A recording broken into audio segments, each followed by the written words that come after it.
Well, good afternoon again.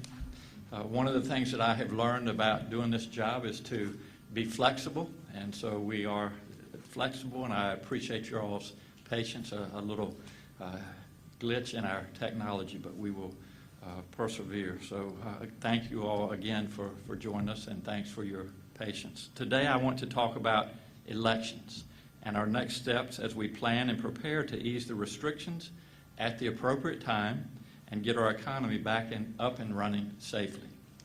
First, on Wednesday, the General Assembly returned to Richmond for their reconvened session. It was the final day of the most progressive session in history, and I thank all of them for their hard work. Many of their actions on Wednesday were positive, and I'm grateful for all of the actions they supported to give us more tools to address the effects of the pandemic on hardworking Virginians. We now have protections for homeowners and renters who have lost income due to COVID-19 from eviction and foreclosure. We'll establish a COVID-19 relief fund to help small businesses impacted by this public health crisis. We created a work share program as an important tool to help workers keep their jobs. Nursing homes and long-term care facilities will receive critical funding in the wake of unprecedented challenges. And we will finally increase the minimum wage in our Commonwealth. But they didn't get everything right. One thing they did not do was to act to move the May 5th local elections.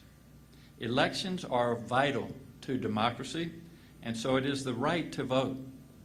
Virginians should not have to choose between their ballot and their health. The last thing that we want in Virginia is a scene like what we saw when Wisconsin held an election a few weeks ago. People waiting in line for hours, trying to social distance just in order to vote. That's why I recommended moving the May elections to November. I'm grateful to the House of Delegates for supporting that. I am greatly disappointed in the Senate for failing to take this action to protect our fellow Virginians. Today, I have signed an executive order moving the May elections back 2 weeks to May the 19th. That is what the Constitution empowers the governor to do absent General Assembly action. If you plan to vote in that election, I strongly encourage you to vote absentee by mail. And I'll repeat that. I strongly encourage you to vote absentee by mail. For people who do come out, we will make it as safe as possible. We are planning to use some of the volunteers through our Medical Reserve Corps to help election workers and polling places put additional safety measures in place. That will include an adequate supply and proper use of PPE for our poll workers. Now, let's move to our jobs numbers. Last week, more than 82,000 people applied for unemployment benefits in Virginia. That means almost 500,000 Virginians are now unemployed. While this is a large number, the good news is that Virginia has the 10th lowest claims per labor force in our country. On Saturday, we launched the Pandemic Unemployment Assistance Program, which allows independent contractors and gig workers to receive benefits. More than 50,000 Virginians have successfully filed under that program, and they should see benefits by the end of next week. While I understand many people have been frustrated by website difficulties and wait times, Virginia has been one of the most innovative states in ramping up our ability to respond to the sudden large increase in people filing for unemployment. We worked with Microsoft and Virginia Interactive to launch a portal with mobile and texting capabilities, and VEC has been a national leader in working to help Virginians receive these benefits as quickly as possible. Many have already begun receiving their checks. As I said, having 500,000 people unemployed is very unfortunate. And so I want to talk about how we're planning to move Virginia forward. I know everyone is eager to move forward. I know that I am. Yesterday, I extended the ban on elective surgeries through May the 1st and the closure of DMV offices through May the 11th. I took these steps because while we are working toward a time when we can ease some of these restrictions, we are not there yet. But we are moving in that direction. So today I want to outline how we will determine when we can ease restrictions and our blueprint for what that will look like. We have some slides. With our glitch in the technology, I'm not sure if all of you will be able to see those slides, and especially for the hearing impaired, we will have the words that describe these slides in full detail for you after our presentation. First, I want to talk about where we are today, and then we'll talk about where we're going tomorrow. Since the beginning of this situation, we have taken aggressive action. We closed schools, restricted businesses, and directed people to stay at home. We know that this work and the sacrifices of Virginians are delivering results. Together, we have slowed the spread of this virus. Our hospitals have not been overwhelmed, and according to at least one model, we may have seen our case count peak today. I hope that is true, but we must continue to work to keep counts low. We continue to watch the data. Our daily case numbers are still rising, as you can see from this chart, looking at the blue line on the top. But our growth rate is slowing. We see that our case count was initially doubling every 3 days, but now it is taking 9 days to double. That means the growth rate is slower. And hospitalizations rates remain flat. The yellow line at the top is total beds available. The orange line shows that those hospitalized with COVID-19 remains flat. The good news is that 1,600 patients with COVID-19 in Virginia have been treated successfully and discharged. And our PPE pipeline is flowing. We also have ordered 3 large decontamination systems to deploy across the Commonwealth as needed that can clean masks. We'll keep working to buy PPE and to help businesses figure out how to manufacture it. So we need to keep doing what we're doing, and we need to plan for that next phase.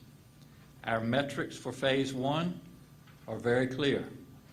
We need to see the percentage of positive tests and the number of hospitalizations both track downward over 14 days.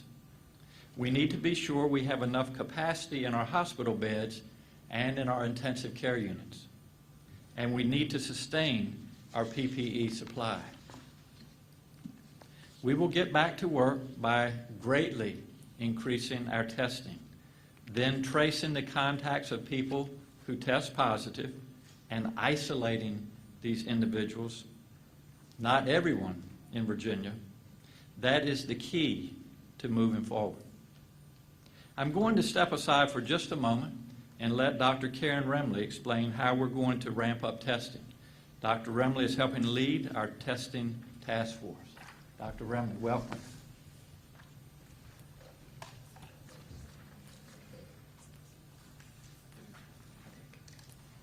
So as we work, I think the most important thing to say first, testing is driven by, in terms of the strategy, the governor and public health leaders behind me decide where we're going to test and how we're going to test. What this is looking at the different steps we need to take. We've moved from step 1 into step 2. Many of you who follow the numbers know that we've done 4,000 tests a day in the last 2 days. And what we're really doing is moving from just testing that priority 1 group, which were healthcare workers and hospitalized people, to expanding to people who are high risk and that includes people with chronic disease, pregnant women, babies born to mother with COVID, and the uninsured and underinsured. As we do that, we're looking for ways to expand, and a lot of that is working with our clinical communities to make sure they feel comfortable and know how to do the test, and make sure we're testing across the state. And as you can see, as we move to the third group, we continue to look at innovative ways to get testing to different communities, to be able to do large-scale testing, and support all of the work of the health department as they do what Governor Northam just described, boxing people in, making sure we understand where that disease is and how we take care of it. And as you can see, these are rough estimates on how we can make this happen. In Group 4, we're really at that point where we're able to do large-scale testing across the state, and that'll include looking at people who are asymptomatic to determine how much disease we really have throughout the Commonwealth. And then we all can't wait until we get to Step 5, which is where we have just kind of an ongoing, very small amount of disease that we can pretty quickly be able to identify and to be able to isolate. With that, I'll turn it back over to you, Governor. I appreciate it. So moving forward, we will maintain this testing and tracing strategy. We will ensure that hospitals, providers, medical volunteers, and frontline workers have the PPE they need to stay safe. And we'll monitor our hospital capacity and use of ventilators, ICU beds, and medical staffing. When we see these metrics I've just outlined, fewer positive cases, more testing and tracing, more PPE, and steady use of hospital beds, then we can move to Phase 1 of easing these restrictions. Phase 1 will still have heightened restrictions in place. Social distancing, for example, will continue. Teleworking will be encouraged and will also continue. We will still recommend face coverings in the public. For business to resume, both customers and employees must feel safe. To create our Forward Virginia Blueprint for Phase 1, we have been meeting with stakeholders, local governments, and business leaders. We have put together a small work group of representatives from businesses large and small in every corner of our state. It includes barbershops, theaters, hotels, and campgrounds. We're talking to manufacturers like Volvo trucks, restaurants like Mama J's right here in Richmond, and entertainment venues like King's Dominion and the Barter Theater. Faith leaders will also be part of our work group. We want them to tell us what is the right way to ease restrictions. What will that look like on the ground? What is practical in real life and what is not? We will use their input as well as input from dozens of Zoom meetings we've had with local government officials, business associations, hospitals, and health associations, and other groups to develop 2 sets of guidance. We'll have overarching rules for our businesses, as well as industry-specific guidance for sectors like restaurants and non-essential retail. This will help make sure that everyone knows the rules of how they must operate when it is safe to do so. As we go forward, we will fill in the details of the Phase 1 blueprint and develop plans for Phases 2 and 3. I am as eager as anyone to move into the time where we can ease some of these restrictions. But we must do so in a safe manner, one that seeks to avoid causing a spike in cases or a surge our hospitals cannot handle.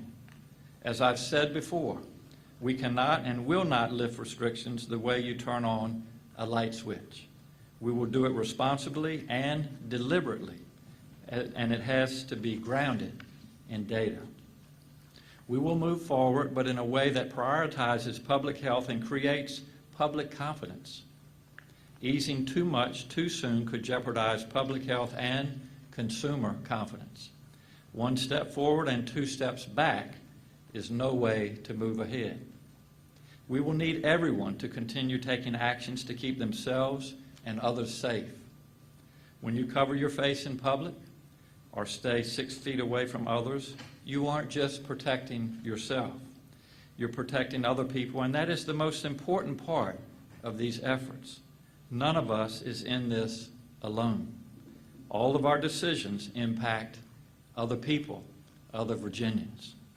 I continue to be grateful to our medical professionals, our frontline workers from hospitals to grocery stores, and everyone in Virginia who is staying home and making sacrifices to help us get through this together.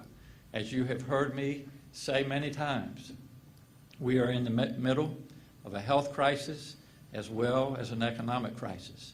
And as soon as we together can get this health crisis under control, as soon as we can put this health crisis behind us, we will be able to get our economy up and running again. So I thank all of you for your cooperation. Now we'll hear from Virginia Health Commissioner Dr. Norm Oliver, and then we will be glad to take questions. Dr. Oliver, welcome. Thank you, Governor. Good afternoon. Just an update on the cases that we have of COVID-19 in the Commonwealth. As of the last reporting period, we now have 11,594 cases. That represents 596 new cases in the last reporting period. We have a total number of deaths of 410. That's an increase of 38. I have been giving periodically some numbers on the breakdown for race in these cases, and I have to apologize for the fact that I hadn't been breaking it down by ethnicity. We'll start doing that in the coming weeks, beginning on Monday, and then we will also include that race and ethnicity breakdown on our web site. Overall, the numbers still are tracking about the same, with African American cases numbering about 28%, deaths around 25, also around 28%, and among the Latinx population, the deaths are numbering at 5%, and the cases are numbering at 26%. Thank you. Be glad to take your questions. Yes. Hi, Governor. Do you have any idea of when you think you might be able to get to that benchmark of 10,000 tests per day in order to reopen the economy in the state? Well, I think as Dr. Remley explained, you know, the answer to your question, we don't have an exact date, but 10,000 is certainly our goal. We're doing this in a stepwise fashion as fast as we can. But to, you know, just to kind of go back in history, 6 weeks ago, we had our first case in Virginia. It was on March the 7th. And at that time, the testing that we were doing in Virginia was sent to Atlanta, to CDC. And so that process has evolved to include our state lab here in Virginia. VCU, UVA have developed testing, private labs to include LabCorp and Quest, and then finally the hospitals, the healthcare systems themselves. And so we've gone from just a few test capability to now where we're testing 2,000 to 3,000.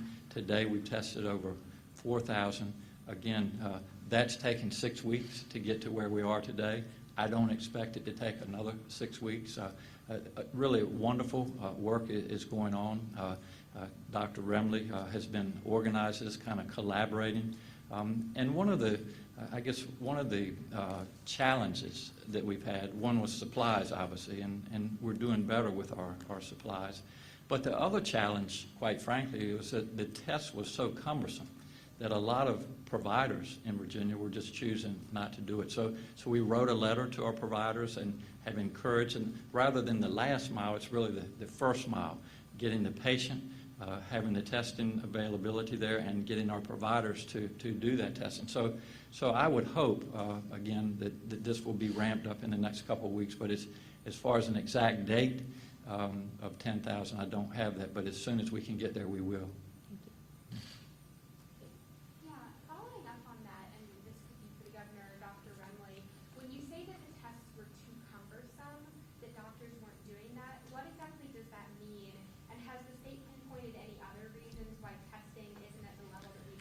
Yeah, Kate, when I say cumbersome, one, not having the supplies in your office.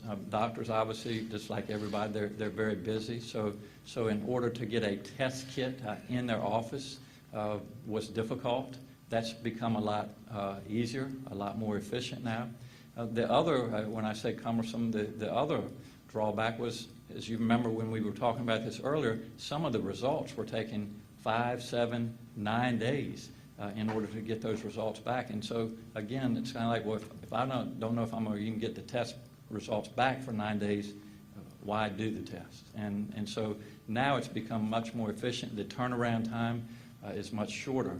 And I think what you'll see as we have collaborated with the labs, with the supply chains, with the providers, the testing will get up and running in a much more efficient manner.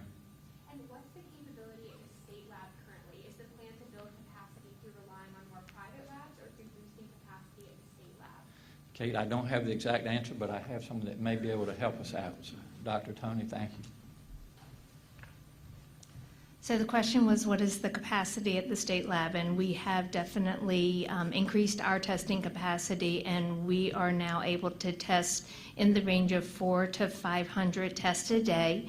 But we are also working in collaboration with hospital laboratories, both UVA, VCU, and Virginia Tech, and trying to coordinate our efforts to expand testing across the Commonwealth so that, as Dr. Remley mentioned, we can meet that benchmark of 10,000 tests across the Commonwealth. But that will also include some of the private commercial laboratories as well. And Dr. Remley is going to expand on some of the comments I made as well. Dr. Remley. So I think what's really important is the clinical community has done exactly what they've been asked to do. They're continuing to see patients by telemedicine. They're trying to decrease the amount of patients who come into their office.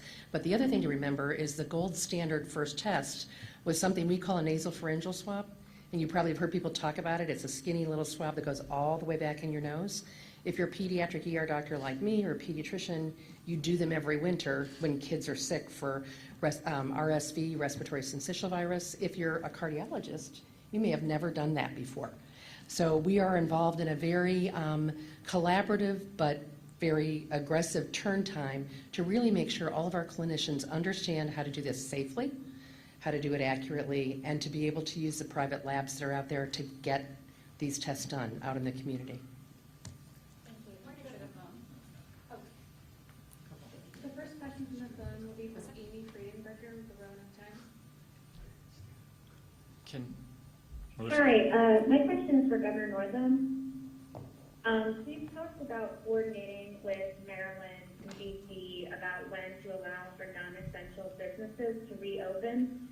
Since much of Virginia is not experiencing the same infection rates as Northern Virginia, would you consider lifting restrictions earlier in other regions of the state, and what factors would play into making that decision? The question is that obviously some parts of our Commonwealth are more dense than others. They've had larger numbers of positive tests, larger numbers of hospitalizations.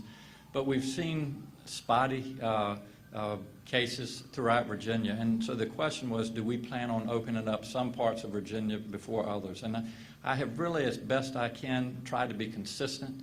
And doing this as the name of our Virginia is a Commonwealth. So our plans to date, as of today, are to not open up one region before the other. What we'd really like to see, I've given the guidelines of when we plan to ease these restrictions. We are hopeful that we have hit our peak. As you know, businesses have been asked to close through May the 8th, which is 2 weeks, by the way, from today. Hospitals will be allowed to do elective surgeries a week from today, which is May the 1st. If our numbers will continue, if we can get a little bit of help out there with our numbers, I would really like to see us be able to go into phase one as soon as May the 8th, but certainly no sooner than that. We'll do another one on the phone, and then we'll come back to them. The next question will be from Roberto Wildan with UPN.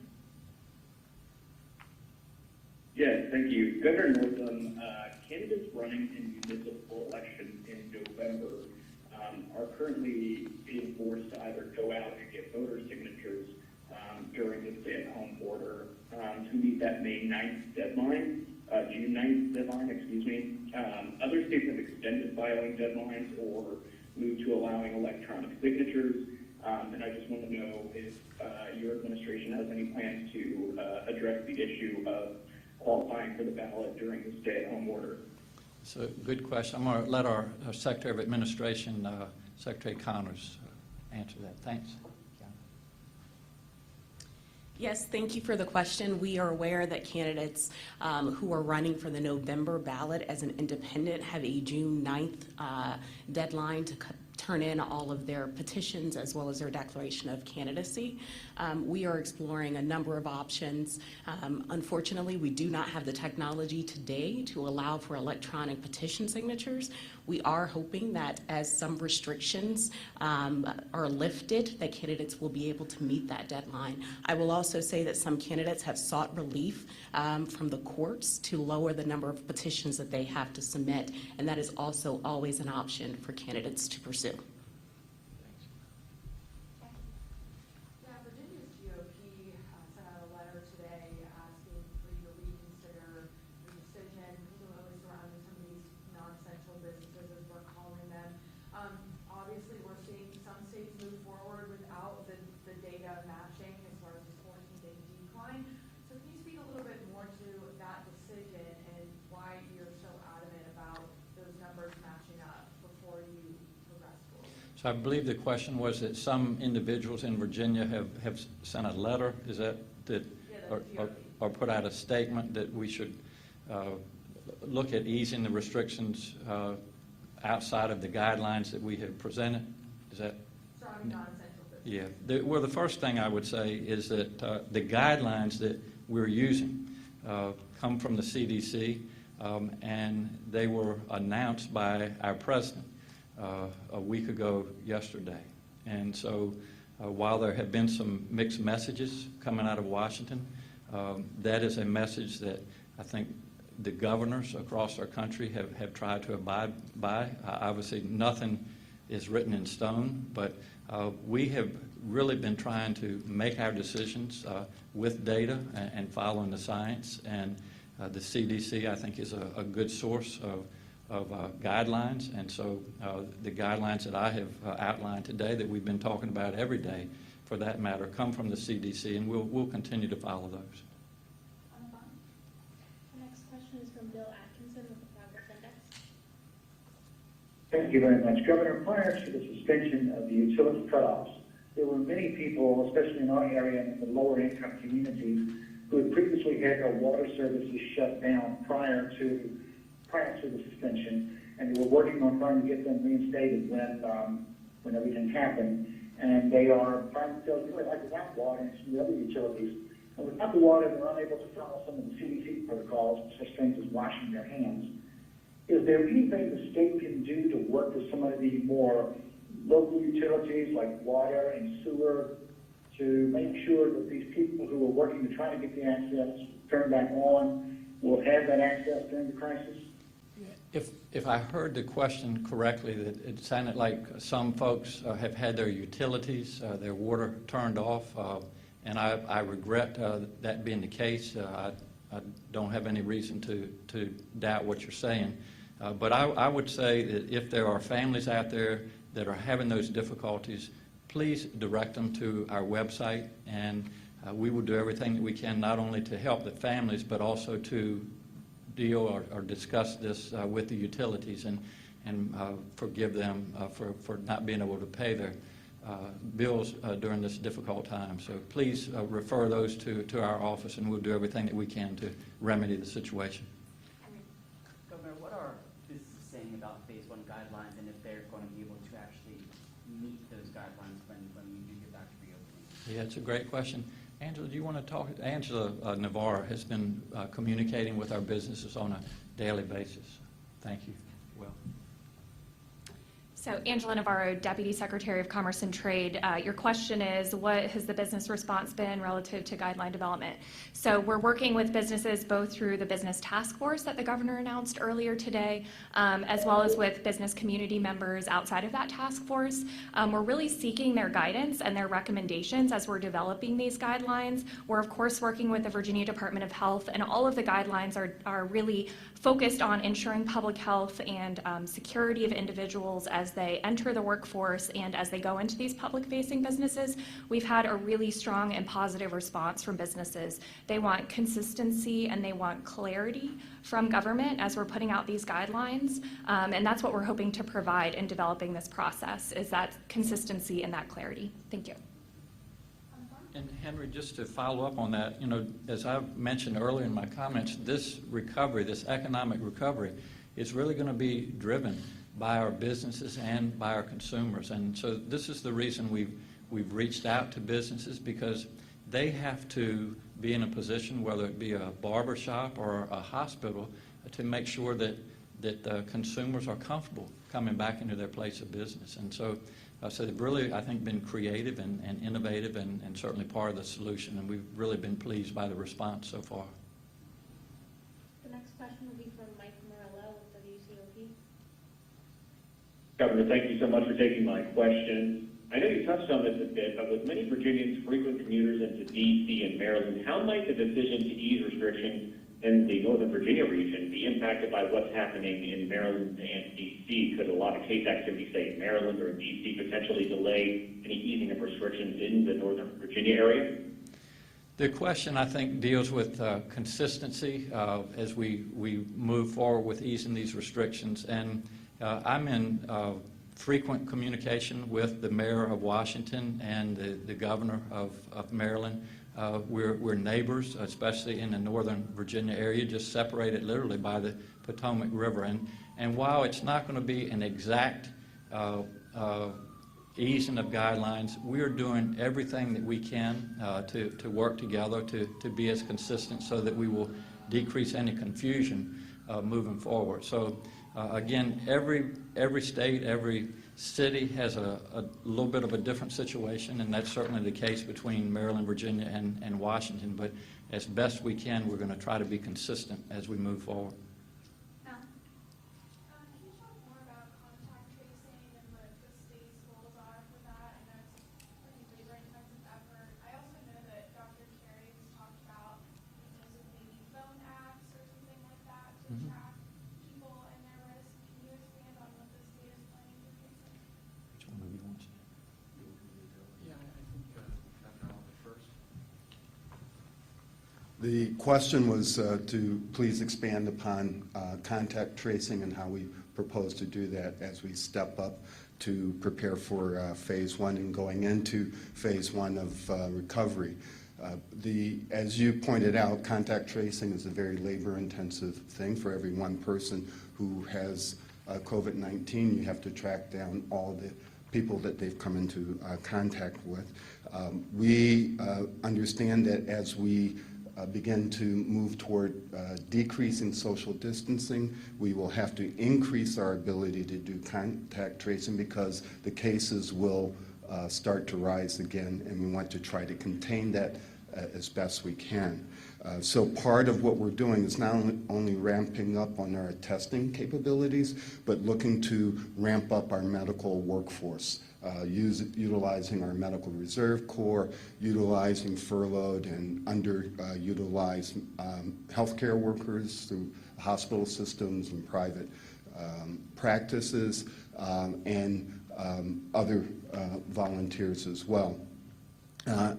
We also are looking at a number of apps to help us in that process. I would point out that even with those apps, however, we will still need that expanded workforce. There will be other work that will require human intervention, and we won't be able to just do it all electronically.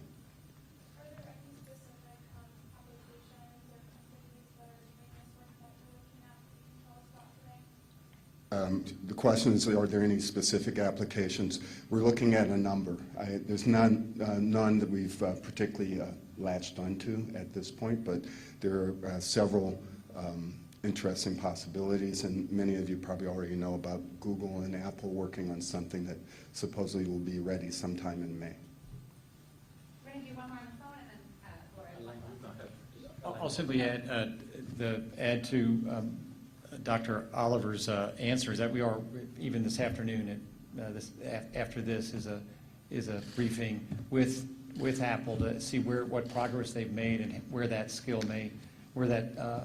application may be able to fit into the plans that Dr. Oliver, Dr. Filano, Dr. Peak can use as they expand that capability. That is human, but also with tools. So that is obviously an emerging field, and we're looking broadly to see what are the right tools for Virginia.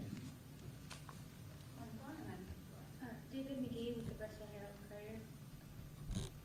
Yes, thank you, Governor. You emphasized absentee voting in your remarks on the election. I just wonder if your order is going to extend the deadline for absentee voting since you're extending the election.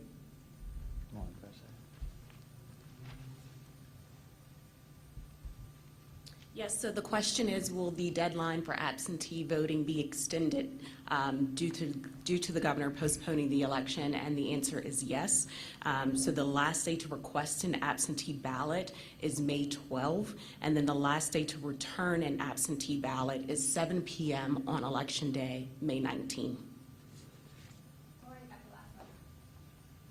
Governor, is it at all a surprise that several weeks into the shutdown, we're still seeing cases and deaths go up, or is that to be expected? Maybe you want to address that?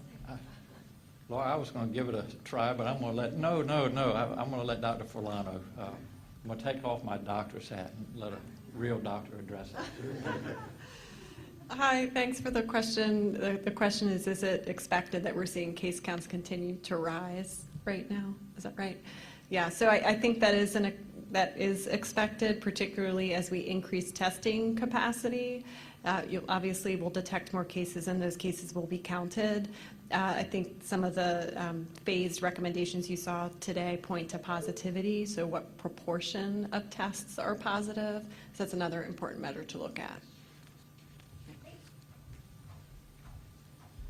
Well, just in closing, a couple comments I wanted to offer, and I appreciate your all's patience. The work that is being done right now to obtain more PPE, to do everything that we can with the guidelines to flatten the curve, to increase our ability to do more testing across the Commonwealth of Virginia is really done now in an attempt to be able to open up our economy and get back to where we were prior to this. And as I answered a little bit earlier to one of the questions, this recovery is going to be business and consumer driven.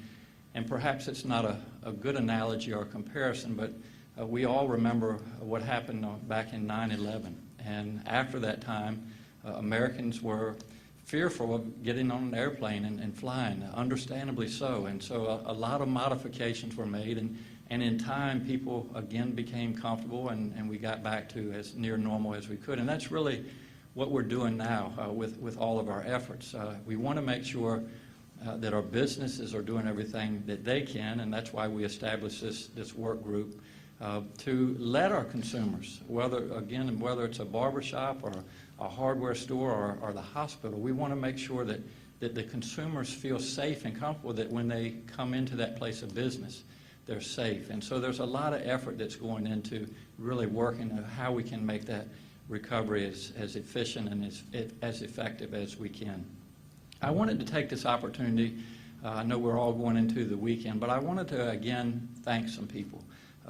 Because a thank you goes a long way, and to the press, to all the journalists, all the networks that faithfully come to all of our press conferences and write about this on a daily basis or broadcast and really work to make sure that Virginians are getting accurate and updated information. I say thanks to all of you.